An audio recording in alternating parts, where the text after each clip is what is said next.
Female infertility ఈ రోజుల్లో 30-40% వరకు చూస్తున్నాము. దీనికి చాలా కారణాలుంటాయి.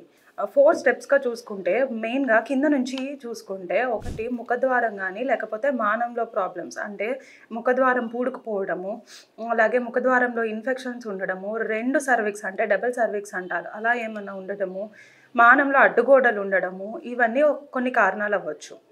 అలాగే పైన గర్భసంచికొస్తే, గర్భసంచిలో మెయిన్‌గా ఫార్మ్ అయిన బేబీ అతుక్కోవడానికి ఇబ్బంది పడేవన్నీ మనకి గర్భసంచి ప్రాబ్లమ్స్‌గా గుర్తిస్తాము. అందులో గడ్డలు, గర్భసంచి గడ్డలు, ఆ గడ్డలు గూడా యూజువల్‌గా ఫైబ్రాయిడ్స్ అంటారు.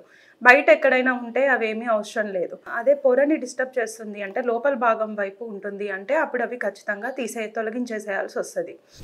అలాగే కండలు, పాలిప్స్ అంటారు. పొర లోపల కండలు పెరుగుతూ ఉన్నా వాటిని తీసేయాల్సొస్తది.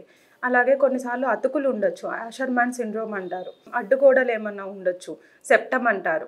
అలాగే టీ షేప్డ్ క్యావిటీ అంటే ఏదైనా చిన్నప్పుడే పుట్టుకతో గర్భసంచి పొజిషన్ అనేది, అలాగే గర్భసంచి సైజ్ అనేది తక్కువగా ఉండి అనామలీస్ లాగా ఉండొచ్చు. ఇవి కూడా లేదంటే కొంతమందికి టీబీ అనేది రావచ్చు. గర్భసంచి పొర లోపల అంటే జనరల్‌గా బాడీలో టీబీ ఉండదు. బట్ పొర లోపల ఉండే అవకాశం ఉంటది. ఇవి యూట్రైన్ కాజెస్ అంటారు.